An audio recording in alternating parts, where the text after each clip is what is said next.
What if the towering, elusive figure known as Bigfoot isn't just an undiscovered creature, but the living echo of ancient giants, born from the forbidden unions between fallen angels and humans? Deep in the wilderness, where the line between the known and the unknown blurs, tales of towering, enigmatic beings have persisted for centuries. We call them Bigfoot, elusive, powerful, and shrouded in mystery. But what if Bigfoot isn't just an undiscovered creature? What if its origins are far more ancient and supernatural? In this video, we'll explore a startling theory, that Bigfoot may be a modern remnant of the Nephilim, beings described in ancient texts as the offspring of fallen angels and humans. Could these creatures be a living link to biblical giants? And if so, what does this mean for humanity's understanding of the supernatural? Join me as we uncover ancient writings, investigate compelling evidence, and hear first-hand accounts of Bigfoot encounters that defy explanation. This journey might just change the way you see the world, and what hides within it. Section 1. What are the Nephilim?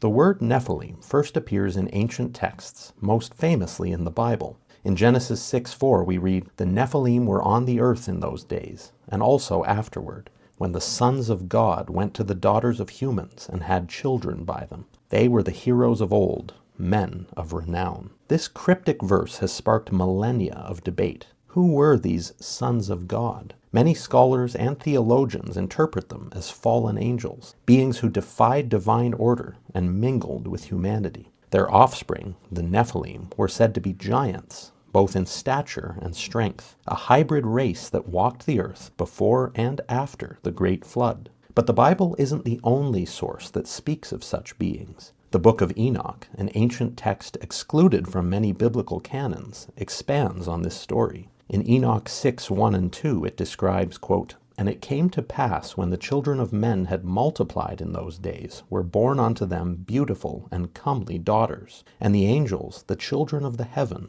saw and lusted after them." These fallen angels, known as the Watchers, descended to earth and fathered a race that was both mighty and corrupted, their actions ultimately leading to the judgment through the Great Flood. Another ancient document, the Book of Giants, goes into more detail about both the Watchers, or fallen angels, and their corrupted offspring, the Nephilim, or giants, stating, quote, "The fallen angels defiled the earth with their deeds, and their children, the giants, were notorious for their great sins and destructive acts against all living things." It also explained later that the giants feared judgment, stating, quote, "They realized that they had been condemned, and they confessed their sins, acknowledging the violence they had caused and the destruction brought to the earth." Across the world, similar stories emerge. In Mesopotamian mythology, the Apkallu were part divine beings who were said to pass knowledge to humanity, some of whom became corrupt. In Greek mythology, the Titans, born of gods and mortals, echo the hybrid nature of the Nephilim.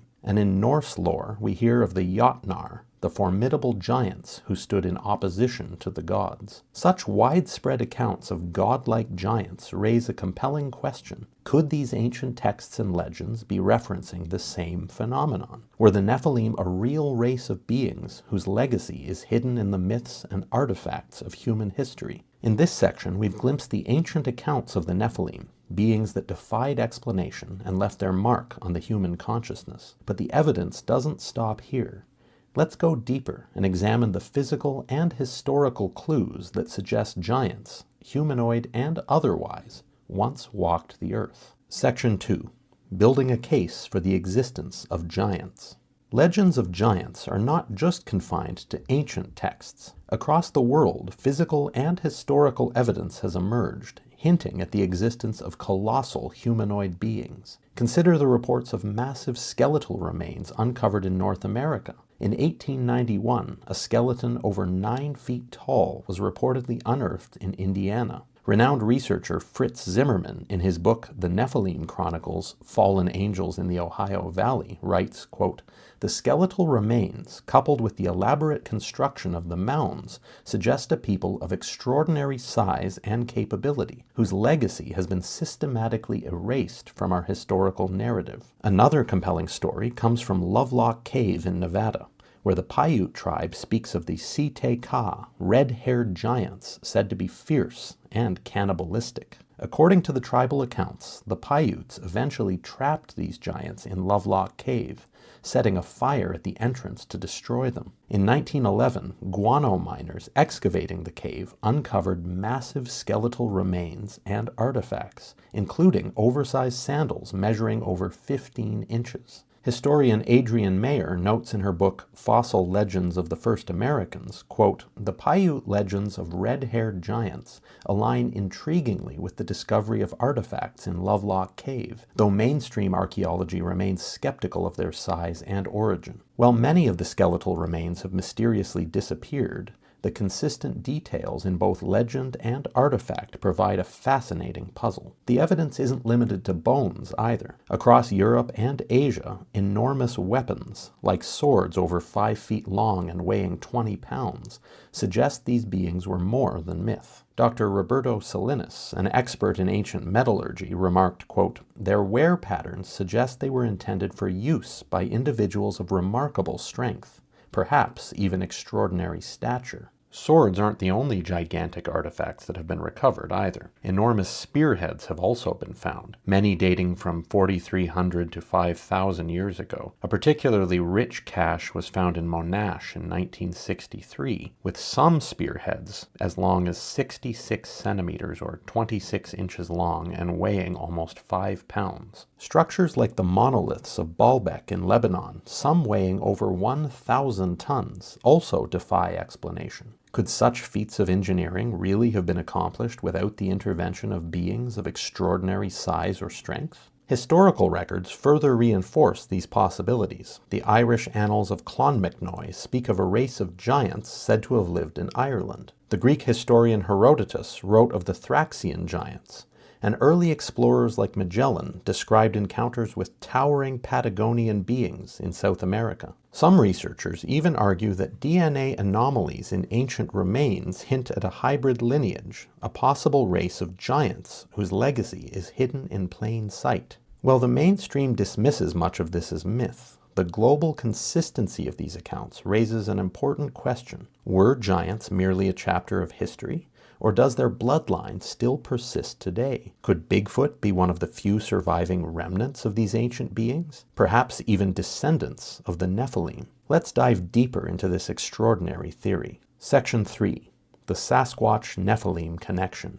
Could Bigfoot be more than just a cryptid? What if these elusive creatures are the remnants of a much older lineage? Perhaps even the descendants of the Nephilim, the offspring of fallen angels and humans. This theory, while controversial, has roots in both ancient texts and modern observations. Let's begin with the physical traits. Bigfoot is often described as standing 8 to 10 feet tall, with incredible strength and agility, characteristics eerily similar to the descriptions of Nephilim in ancient texts. The Book of Enoch describes the Nephilim as mighty, beings of enormous stature who disrupted the natural order. Could Bigfoot's size, strength, and reclusive nature point to a shared ancestry? Could their ability to avoid capture and detection for so long be due to supernatural origins? Some believe this connection goes back to the fallen angels themselves, who manipulated genetics to create hybrids, an act that resulted in beings like the Nephilim and perhaps modern-day Sasquatch. This brings us to the supernatural elements often reported in Bigfoot sightings. Witnesses have described glowing red or green eyes that seem to emit light on their own, unexplained orbs floating in the vicinity, and even sudden disappearances, as if the creature vanished into thin air. Take, for instance, the account of Ron Moorhead, known for his recordings of the Sierra sounds. These eerie vocalizations, attributed to Sasquatch, include a strange mix of whoops, growls, and otherworldly tones.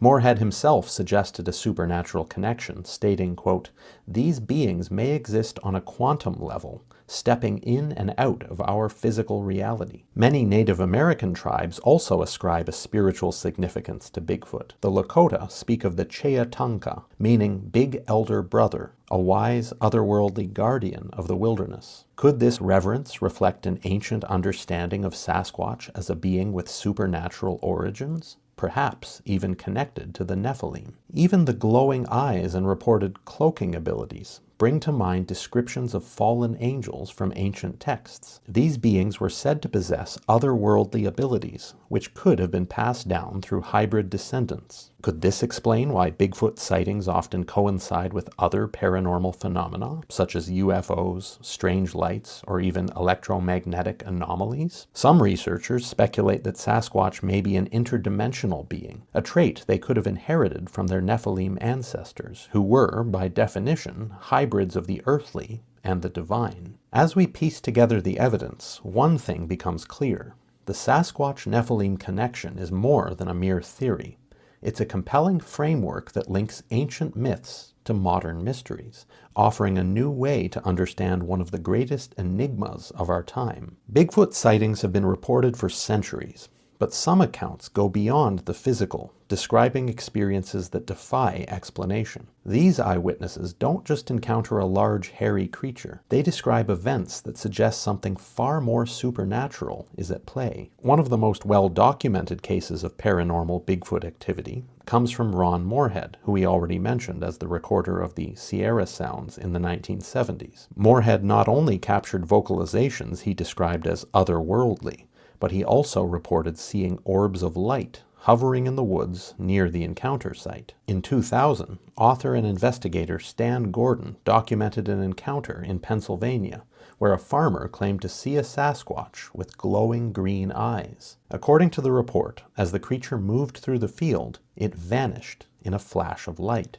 Gordon wrote in his book, Silent Invasion, quote, "This case raised serious questions about the physical nature of these beings and suggested a possible connection to the UFO phenomenon." A park ranger in Misty Pines, North Carolina, who wished to remain anonymous, reported a terrifying encounter with a massive dark figure while on patrol one night. The ranger described the creature as having, quote, glowing red eyes and an imposing presence. Now, I think it's a safe assumption that an experienced park ranger would understand the difference between self-illuminating glowing red eyes and simple eye shine. In Pennsylvania's Chestnut Ridge, persistent legends describe the, quote, Stone Man, a Bigfoot-like being said to have skin as tough as rock, immune to bullets, and capable of disappearing at will. Sightings often include glowing orbs seen hovering above the ridge. According to a story covered in the Financial Times, a man named Josh described his encounter in Oak Ridge, Oregon. He described seeing, quote, a Sasquatch with eyes blazing through the trees. He described another encounter he had in Alaska, where he and his brother saw a, quote,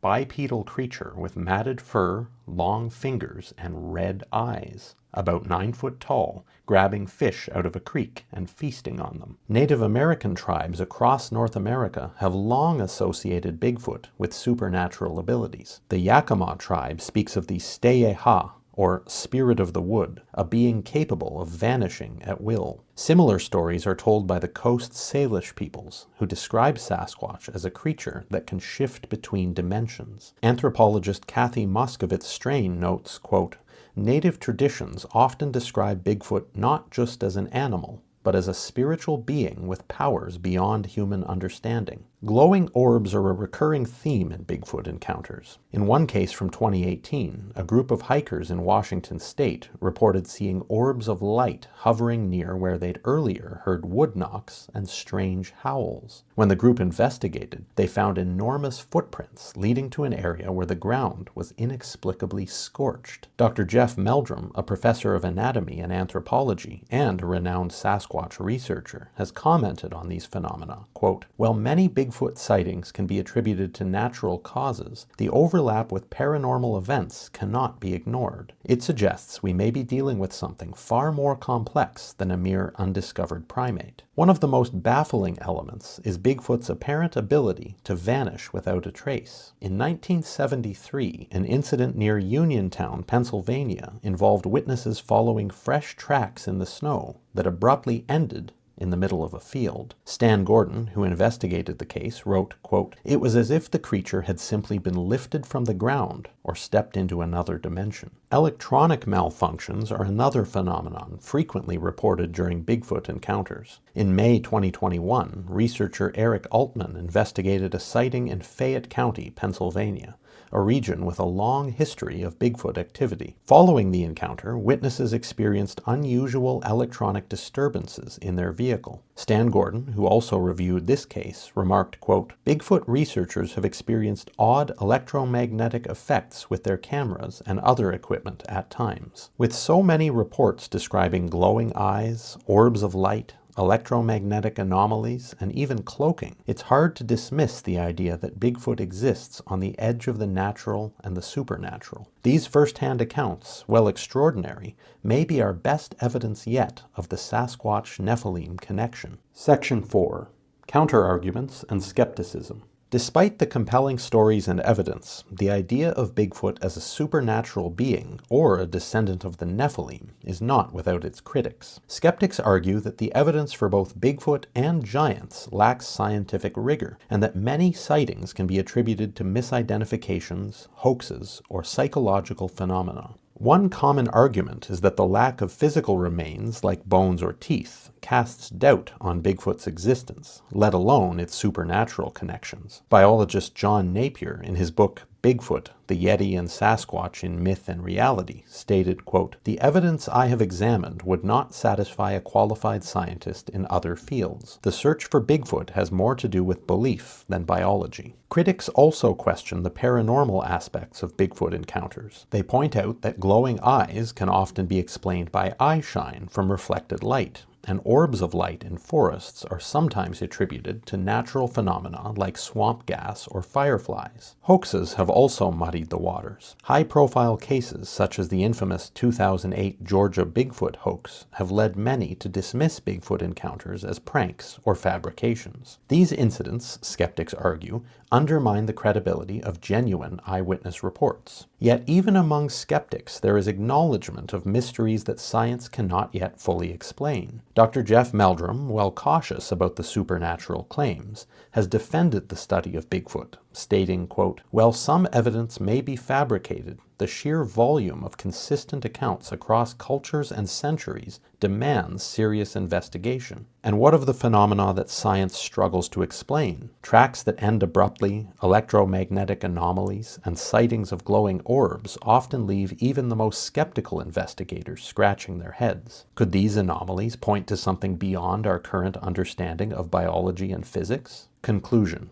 From ancient texts to modern encounters, the evidence paints a tantalizing picture. Bigfoot may not just be a relic of the natural world, but a bridge to something far older and more extraordinary. Whether they are the diluted descendants of the Nephilim or beings with supernatural origins, their existence challenges everything we think we know about our past and our place in the world. As we continue to search, one thing is certain: the truth, no matter how hidden, always leaves traces. The question is, are we ready to follow them? Well, there you have it. What I feel makes for a pretty compelling case for the supernatural origins of Bigfoot and the possible connection between them and what the ancient texts call Nephilim. Thanks very much for watching. If you enjoyed this video, please give it a like, share it with your family and friends, and subscribe to this channel. And if you want to contribute to future projects and show me extra support, I'll leave a link to my Buy Me a Coffee page in the description.